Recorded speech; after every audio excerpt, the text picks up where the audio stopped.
The Arab world's hopes now rest on the Biden administration's announcement that it would establish a good relationship with Palestine along with Israel. It welcomes America's stand that it would back the independent Palestine. The other day, Biden administration made public its pro-Palestine stand. Biden administration had also withdrawn restrictions imposed by America on people from various Arab countries. This was welcomed by the Arab world as well. Palestinian leaders have also welcomed the announcement that US President Joe Biden plans to resume diplomatic ties with the Palestinian Authority in Ramallah and restore US aid for the Palestinian people. Richard Mills, the acting US ambassador to the UN, told the UN Security Council that the Biden administration intends to fully restore diplomatic relations and reinstate economic and humanitarian aid that was blocked by the Trump administration. Palestinian government welcomed the announcement, which emphasized US support for a two-state solution and the importance of a return to negotiations between Israel and Palestine. It added that the Palestinian leadership is keen for negotiations to resume based on mutually agreed UN resolutions and the principles of international law that demand an end to Israeli occupation and the establishment of an independent Palestinian state. Trump halted US economic aid to Palestinian Authority worth $200 million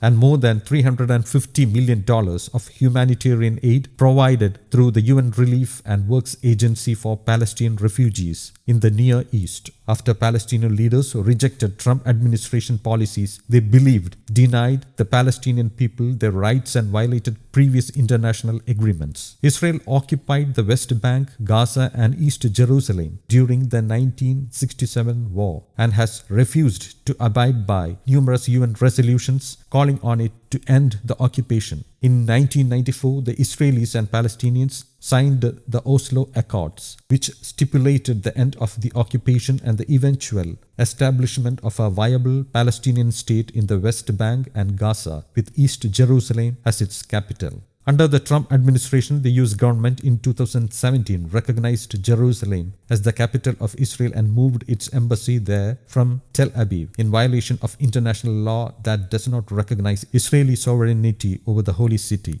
News Desk, Kaumudy English.